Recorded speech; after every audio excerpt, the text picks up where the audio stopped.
नमस्कार दोस्तों, कैसे हैं आप सब।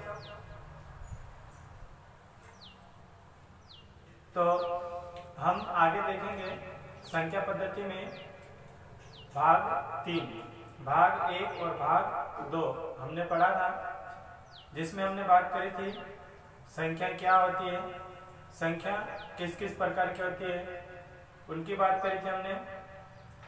प्राकृतिक संख्याएं क्या होती है, पूर्ण संख्याएं क्या होती है, पूर्णांक संख्या क्या होती है, विषम संख्या क्या होती है, सम संख्या क्या होती है, परिमेय संख्या, अपरिमेय संख्या, इनकी बातें हमने करी थी। भाज्य संख्या, अभाज्य संख्या, ये बातें करी थी हमने। अब हम जो पिछला पढ़ा है उसके संबंधित जो क्वेश्चन बनते हैं, तो किस टाइप से क्वेश्चन बनते हैं उसकी बात करेंगे थोड़ा सा।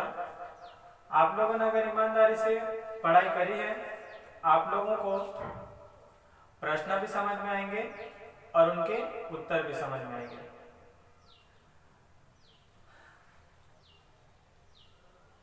तो देखें, आप लोगों ने पिछले वीडियो के नोट्स बना लिए होंगे। कई बार आप लोग देखते होंगे यूट्यूब पे, यूट्यूब चैनल बहुत सारे होते हैं, एक तो लेक्चर पढ़ाया जाता है, उसके बाद में जो क्रम होता है उसको चेंज कर दिया जाता है, कोई सा भी टॉपिक उठा के पढ़ा दिया जाता है। मैं हमेशा से बोलते आ रहा हूँ कि जब मैं पढ़ाऊंगा तो सारी चीजें पढ़ाऊंगा, सीरियल वाइज पढ़ाऊंगा, पूरा कोर्स पढ़ाऊंगा। तो इसलिए आपको दूसरे चैनल पर पूरा की पूरा कोर्स शायद नहीं मिलेगा, हो सकता मिल भी जाए। मैं ये नहीं कह रहा हूँ कि मिलेगा ही नहीं, लेकिन मैं बहुत सारे चैनलों को देखते रहता हूँ। तो एक टॉपिक संख्या पद्धति का डाल दिया, दूसरा टॉपिक लाभ हानि का डाल दिया, अगला टॉपिक परसेंटेज का डाल दिया, तो ऐसे पढ़ाई नहीं होने वाली है। इसलिए आप मेरे चैनल के साथ जुड़ जाइए। अगर आपको अच्छा लगता है तो पूरी तरह से सब्सक्राइब कर लें, अपने दोस्तों को भी बताइए और अच्छे से नोट्स बनाइए। जितना हम पढ़ते हैं नोट्स बनाते जाइए, पढ़ते जाइए। और मेरी आदत हमेशा से रही है कि हम जब पढ़ाते हैं तो अनोखे तरीके से, जो लोग पहले से पढ़ चुके हैं उनको पता है कि कई बार बच्चे बोलते हैं, जब स्टडी में आते हैं उस समय बोलते हैं कि हमको कहीं पल्ले ही नहीं पड़ रहा है। ऐसा अन्य जगह ऐसा होता नहीं है, लेकिन यहाँ पे ऐसा होता है। ऐसा बच्चों की शिकायतें आती रहती है, लेकिन जब वही बच्चे पढ़ के जाते हैं साल भर 2 साल भर बाद, जब जाते हैं उसके बाद में पढ़ के निकल जाने के बाद 4 साल 5 साल के बाद मिलते हैं तो कहते हैं कि जो हमको एडवाइस दी थी आपने वो हमको बहुत एडवांस की दी थी। और मेरी आदत हमेशा रहती है कि एडवांस की एडवाइस दी जाए। जब आपको कांस्टेबल बनना है तो आपको तैयारी करना पड़ेगी एसआई की। जब आपको एसआई बनना है तो आपको तैयारी करना पड़ेगी एमपीपीएससी की। और जब आपको एमपीपीएससी क्वालिफाई करना है तो आपको तैयारी करना पड़ेगी यूपीएससी लेवल की। तो आप बड़ी आसानी से आपके लक्ष्य को पार कर सकते हो। तो इस बात का ध्यान रखें और पूरी लगन से पढ़ाई करते रहें। तो देखें हम कि हमने बात करी थी पिछले वीडियो में, पिछले 2-3 वीडियो जो हमने डाले थे उसमें बात करी थी भाज्य संख्या पढ़ी थी, अभाज्य संख्या पढ़ी थी। पहला ही क्वेश्चन है, अभ्यास प्रश्न है, हमने डाला है अध्याय 1 भाग 3, लिखा है अभ्यास प्रश्न। अभ्यास करके देख लेते कि हमको कितनी बार समझ में आई है और कितनी बार समझ में नहीं आई है। प्रश्न आता है कि सबसे छोटी भाज्य संख्या कौन सी है। ऑप्शन दे दिए जाते हैं। तो हमको याद होगा जब हमने भाज्य संख्या पढ़ी थी उसमें उदाहरण लिखे थे।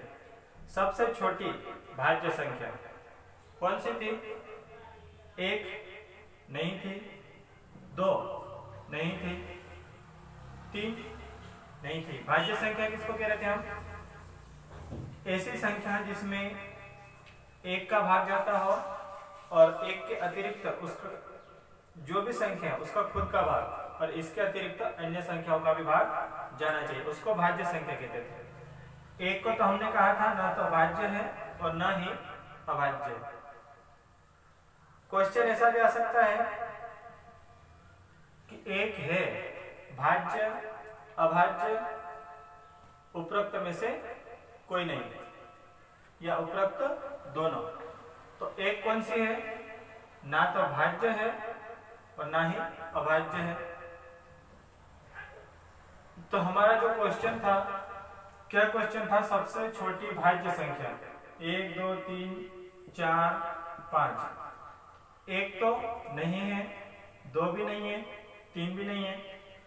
हमारे पास उत्तर क्या आएगा? सबसे छोटी भाज्य संख्या का आंसर आएगा अपने पास 4। दूसरा क्वेश्चन, सबसे छोटी अभाज्य संख्या कौन सी है? तो सबसे छोटी अभाज्य संख्या, जब आपने पिछले वीडियो को ध्यान से देखा होगा, तो कौन सी है अपने पास सबसे छोटी अभाज्य संख्या? भाज्य संख्या अगर समझ में नहीं आता तो हमने जो पिछले वीडियो पढ़े थे उसमें आप लोगों ने नोट्स बनाए होंगे। तो भाज्य संख्या पढ़ा, अभाज्य संख्या पढ़ा, उसके उदाहरण लिख रखे हैं, वहां पे जाके देख लो कि सबसे छोटी अभाज्य संख्या कौन सी है? 2। ये है 2। अगर आपने पढ़ रखा तो फट से उत्तर आ गया होगा। सबसे छोटी सम भाज्य संख्या, सबसे छोटी सम भाज्य संख्या मतलब ऐसी संख्या जो सम भी हो और भाज्य भी हो। तो सम संख्या की बात करें तो 2 4 6 8 ये सम संख्या का क्रम है। तो सबसे छोटा नंबर सम में कौन सा? 2। लेकिन 2 तो अभाज्य है। कौन सी संख्या है? 2 अभाज्य है। इसलिए सबसे छोटी सम भी है और भाज्य भी है। वो संख्या कौन सी है? 4। तो अपने पास उत्तर क्या बनेगा? 4। अगला क्वेश्चन क्या है अपने पास?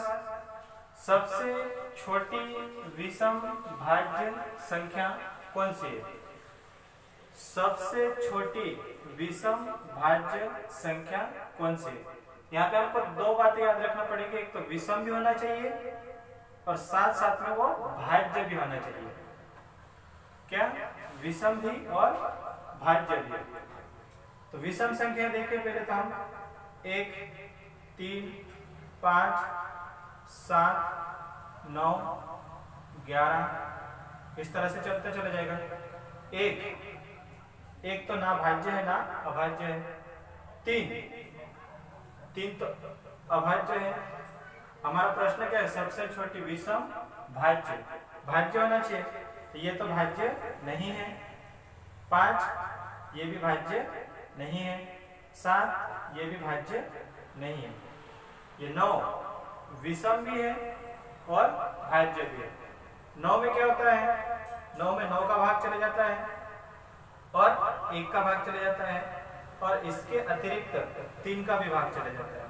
मतलब ये जो 9 है विषम भी है और क्या है? भाज्य भी है। तो सबसे छोटी विषम भाज्य संख्या कौन सी रहेगी अपने पास? 9। इतनी बात समझ में आई। ये हमारा प्रश्न भी है और उत्तर भी साथ साथ में है। ये हम रफ में देख रहे थे कि किस तरह से हम इसका उत्तर निकाल रहे हैं। इतनी बात क्लियर है? चले तो समझ में आया होगा। आगे देखें हम और किस प्रकार से क्वेश्चन बन सकते हैं।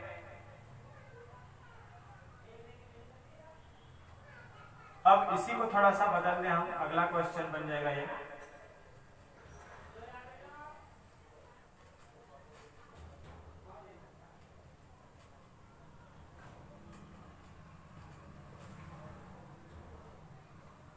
सबसे छोटी भाज्य संख्या थी, सबसे छोटी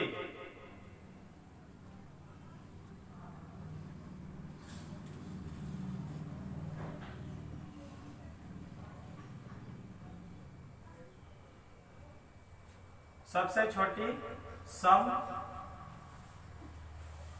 अभाज्य संख्या, इसको मैं यहाँ चेंज कर दिया। सबसे छोटी विषम भाज्य संख्या,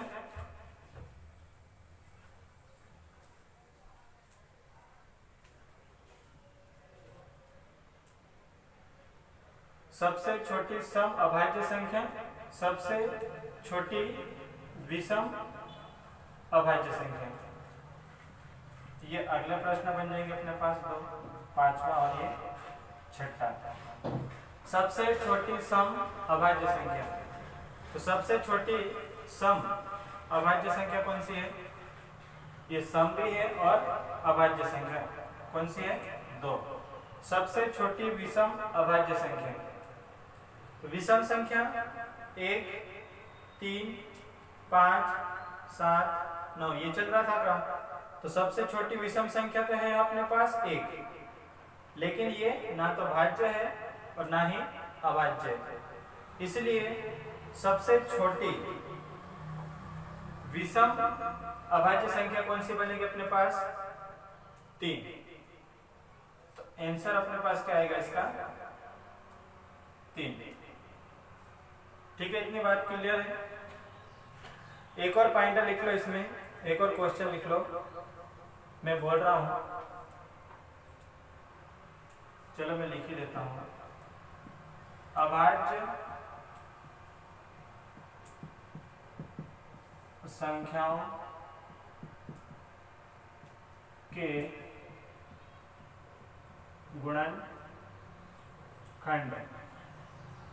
कितने होते हैं? कितने होते हैं? इसका उत्तर लिख लेना 2। अभाज्य संख्याओं के गुणनखंड कितने होते हैं? 2। गुणनखंड जब हम पढ़ेंगे तब मैं बताऊंगा इसको कि अभाज्य संख्याओं के गुणनखंड कितने होते हैं, भाज्य संख्याओं के गुणनखंड कितने होते हैं।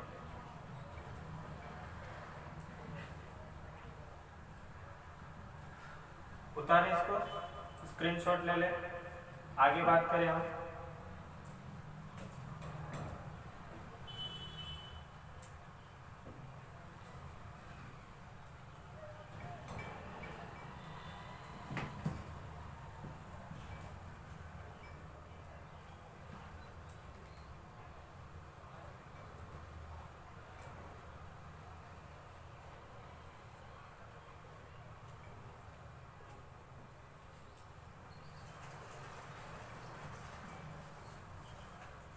अगला क्वेश्चन, 1 से 50 तक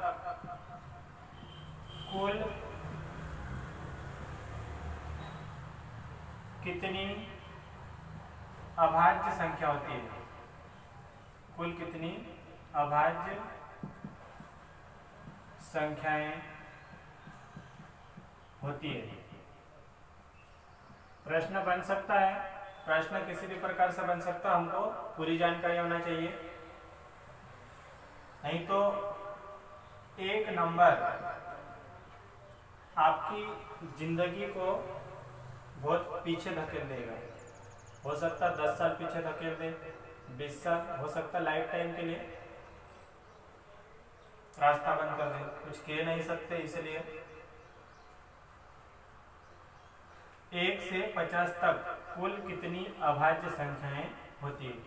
अभाज्य संख्याएं हमने देखा था, अभाज्य संख्या ऐसी संख्या जिसमें एक स्वयं के अतिरिक्त किसी अन्य संख्या का भाग नहीं जाता, उसको अभाज्य संख्या कहते हैं। कौन कौन सी थी? 3, 5, 7। एक में भी एक का भाग जाता है, इसके अतिरिक्त तो किसी दूसरी संख्या का भाग नहीं जाता, लेकिन एक तो ना तो भाज्य है और ना अभाज्य। 3 अभाज्य, 5 अभाज्य, 7 अभाज्य, 8, 9। 9 में भाग जाता है, 3 का जाता है, 9 का जाता है, 1 का जाता है, 11, 13, 14, 15, 16, 17, 17 में भी नहीं जाता है किसी संख्या का भाग।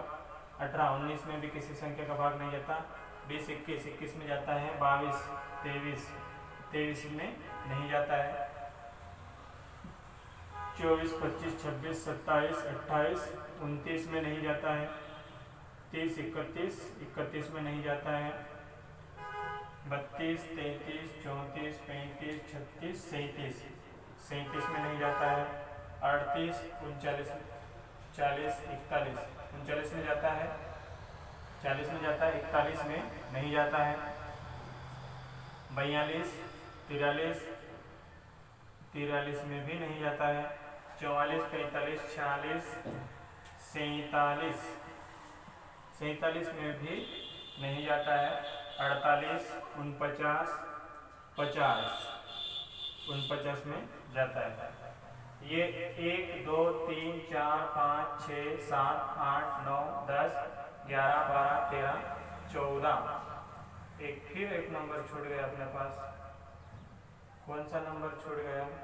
3, 4, 5, 6, 7, 8, 9, 10, 9, 10, 11, 12, 13, 14, 15, 16, 17, 18, 19, 20, 21, 22, 23, 24, 25, 26, 27, 28, 29, 30, 31, 32, 33, 34, 35, 36, 37, 38, 39, 40, 41, 42, 43, 44, 45, 46,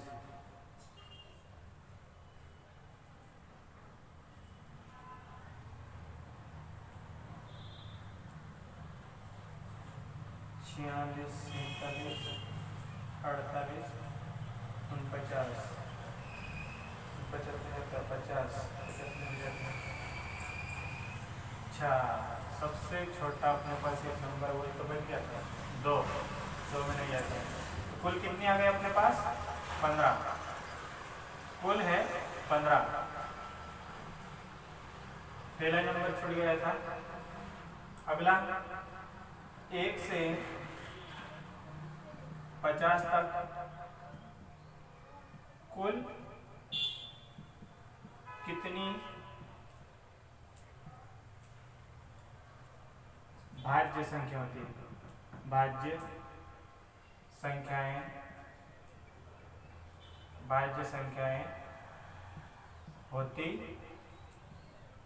है। तो आप लोग चाहो तो लिख लेना, मैं इसका उत्तर डायरेक्ट लिख देता हूँ। कितनी होती है? 34। हमने पिछली बार भी बात करी थी। 34 ये होती है, 15 ये होती है, और एक ना तो भाज्य और ना ही अभाज्य। 34 और ये 49 और एक 50। 1 से 50 तक के बीच की बात करें। तो ये क्वेश्चन स्क्रीनशॉट ले लें। आगे हम देखें और कौन सी चीज आती है अपने पास।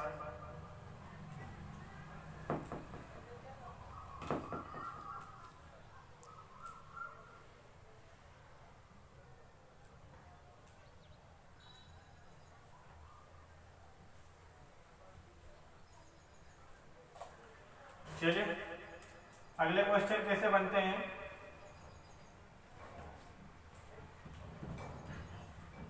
सम संख्या पढ़ी थी, विषम संख्या पढ़ी थी। क्वेश्चन किसी भी प्रकार से बन सकता, हमको हर प्रकार से तैयार रहना चाहिए। विषम संख्या को प्रदर्शित करने वाला सूत्र कौन सा है? प्रश्न लिखो आप लोग। 10वां क्वेश्चन है, विषम संख्याओं को ज्ञात करने वाला सूत्र। मैंने ये सिंपल भाषा में लिखा है। विषम संख्याओं को प्रदर्शित करने वाला सूत्र, विषम संख्याओं को ज्ञात करने वाला सूत्र विषम संख्याओं को दर्शाता है। ऑप्शन दे देगा वो तो कौन सा है, कौन सा सूत्र है? अगर आपको याद नहीं है तो देख सकते हो वहां पे जाके, आपके नोट्स में जाके। कौन सा सूत्र होता है? 2n-1, जहां n क्या है? प्राकृतिक संख्या, जहां n बराबर 1, 2, 3 डॉट डॉट, कौन सी संख्या है? प्राकृतिक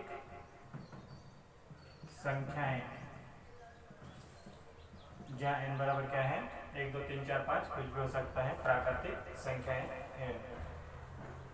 इसके आधार पर हम विषम संख्या को ज्ञात कर सकते हैं। अगली बात करें हम सम संख्याओं को ज्ञात करने वाला सूत्र। सम संख्याओं को ज्ञात करने वाला सूत्र कौन सा है? कौन सा होता है? याद आ रहा होगा आप लोगों को, 2n, जहां n बराबर 1, 2, 3, ये वाला लिख लो, 1, 2, 3 डॉट डॉट डॉट प्राकृतिक संख्या लिख लेंगे। अगला क्वेश्चन देखें हम, स्क्रीनशॉट ले लें इसको फटाक से, जल्दी से। डॉट डॉट डॉट प्राकृतिक संख्याएं ना तो लिख लेंगे। अगला क्वेश्चन,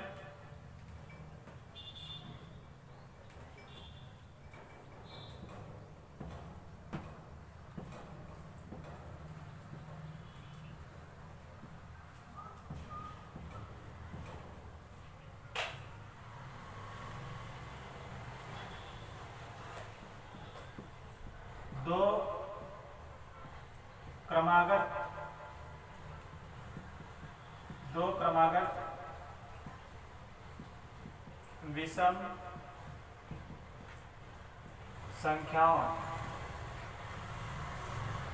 में कितना अंतर होता है? अंतर का मतलब होता है घटाना। दो क्रमागत विषम संख्या 1, 3, 5, 7, ये और ये क्रमागत कहलाएगी, ये और ये क्रमागत कहलाएगी, ये और ये क्रमागत कहलाएगी, मतलब एक के जस्ट बाद दूसरा, तो उनको बोलते हैं क्रमागत। अंतर यानी कि बड़ी में से छोटी को घटा देंगे।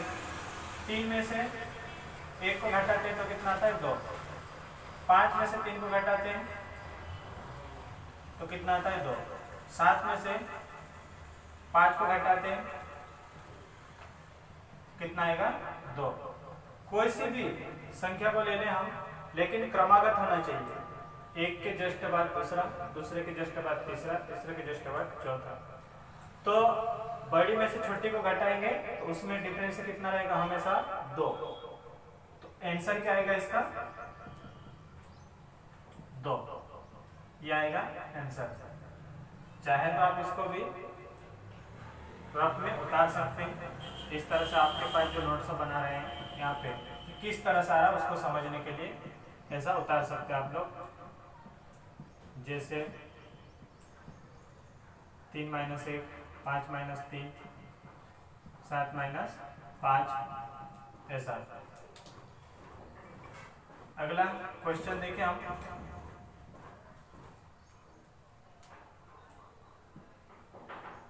बेसिक चीजों को अच्छे से समझ लो। बार बार मैं यही बोल रहा हूँ, बार बार मैं यही बोल रहा हूँ। बेसिक समझ लिया, बाकी क्वेश्चनों को बड़ी आसानी से हल कर लेंगे। 2 क्रमागत विषम संख्या थी, अभी हम कर देते हैं यहाँ पर सम संख्याओं में कितना अंतर होता है। तो सम संख्याओं में देखें हम, दो क्रमागत सम संख्याओं में अंतर कितना होता है। ये प्रश्न बन गया अगला। ये अगर 12वां था तो अगला प्रश्न बन जाएगा अपने पास 13वां। सम संख्या कौन सी थी? 2, 4, 6, 8, 10। ये सम संख्या थी। क्या बोला? बड़े नंबर में से छोटे को घटाएंगे। 4 माइनस 2 करेंगे तो कितना आएगा? 2। 6 माइनस 4 करेंगे तो कितना आएगा? 2। 8 माइनस 6 करेंगे तो कितना आएगा? बड़ी संख्या में से छोटी को घटाया, इसमें से इसको घटाया, इसमें से इसको घटाया, इसमें से इसको घटाया, कितना आ रहा? 2। तो इसमें भी अंतर कितना है? 2।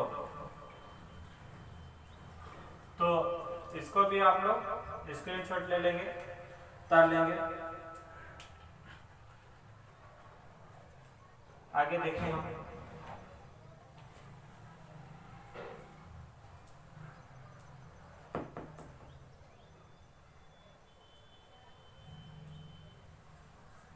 तो इस वीडियो में इतना ही। अगले वीडियो में बात करेंगे हम फिर से क्वेश्चन की, या अगला टाइप देखेंगे हम। तो इतने प्रश्न अच्छे से पढ़ लेना, अच्छे से कर लेना इन क्वेश्चनों को। आपके पास बुक होगी तो बुक से प्रश्न को हल करके देखना। हम बुक से प्रश्न करवाएंगे, लेकिन ये थोड़े बेसिक जो फंडे हैं उनको थोड़ा क्लियर कर लें, इसीलिए हम इनकी बात कर रहे थे। ऐसे क्वेश्चन बन सकते हैं, ये मेरा अपना तजुर्बा है। ये क्वेश्चन प्रश्न, ये जितने भी क्वेश्चन मैंने करवाए, हो सकता बहुत सारे क्वेश्चन बुक में नहीं मिलेंगे आपको, लेकिन प्रश्न बन सकते हैं, क्योंकि कंपटीशन दिनों दिन बढ़ता जा रहा है। ये 9वीं 10वीं 11वीं 12वीं जैसा नहीं है कि 4 क्वेश्चन आए थे, छठवा दिए, उनमें से 2 क्वेश्चन आ जाएंगे, ऐसा नहीं है। यहाँ पे आपको सारी चीजें A to Z क्लियर होना चाहिए, तो ही आपका चांस है, अन्यथा नहीं। सिर्फ आप टाइम पास कर सकते हो। अगर पुस्तक के हिसाब से चलते हो या जो मोटे मोटे तौर पे पढ़ते हो, तो फिर सिर्फ उसको टाइम पास कह सकते हैं। अगर आपको वास्तव में नौकरी करना है तो फिर इस तरह से पढ़ना पड़ेगा, सारी चीज़ें क्लियर करना पड़ेगी। बहुत सारे लोगों को मैं सुनता हूँ, अरे हमको मैथ से नहीं आती है, और हमको मैथ से इतनी ही चाहिए जितनी कि हम परीक्षा में आए हुए क्वेश्चन को हल कर सकते हैं। भाई परीक्षा वाले जो होते हैं, परीक्षक जो होते हैं, परीक्षा देने वाले जो होते हैं, इस बार की परीक्षा में जो क्वेश्चन दिए हैं, अगली बार फिर से जो एग्जाम होगी उसमें उसका लेवल और बढ़ा देगा। तुमने पिछली बार वाले एग्जाम के हिसाब से तैयार करी, वो परीक्षा लेने वाला उसका लेवल फिर बढ़ा दिया। अगली बार तुमने उसकी तैयारी करी, परीक्षा लेने वाला उसका लेवल फिर बढ़ा दिया। उसको तो मालूम है, उसके तो हाथ में हथियार है, कभी भी चला सकता है। और हमारा हाथ में हथियार है, लेकिन हमको सिर्फ इतना ही पता है कि इस बटन को दबाने पे बंदूक चलती है। और पता चला कि अगली बार बंदूक बनाने वाले ने उस बटन को तो वैसे ही रखा, लेकिन एक दूसरा बटन दे दिया जिसको दबाने पे बंदूक चलती है, और वो जो बटन था पहले से उसको शो के लिए रख दिया। ये बात हमको समझना पड़ेगी कि वास्तव में जब हम बंदूक लेते हैं तो उस समय हमको उसकी पूरी जानकारी होनी चाहिए कि भाई ये बटन किस काम का, ये बटन किस काम का, इसको दबाते कैसे हैं, इसको पकड़ते कैसे हैं, ये तो पता चलता है। तुमने सुना भी होगा कि भाई बंदूक जो होती है सामने वाले को डराने धमकाने के लिए या मारने के लिए होती है, लेकिन अगर उसको सही तरीके से, वो बड़ी वाली जो बंदूक आती है, उसको सही तरीके से ना पकड़ा जाए या सही तरीके से ना चलाया जाए, या फिर उसको चलाने की विधि हमको पता नहीं है, तो सामने वाले को मारने की बजाय हमको ही मार डालती है। ऐसे कई केस मैंने सुने, मैंने तो सुने, हो सकता आपने सुने हो, निसुने हो। तो ये जो बंदूक वाला किस्सा भी हम पे ही लागू होता है। अगर हमने सही तरीके से पढ़ाई करी तो फिर परीक्षा में जो क्वेश्चन आ रहे हैं हम उनको अटैक करके मार देंगे। लेकिन हमने सही तरीके से पढ़ाई नहीं करी तो फिर वो क्वेश्चन हमको ही मार डालेंगे। बस इतना ही। पढ़ते रहिए, घर में रहिए, स्वस्थ रहिए। धन्यवाद।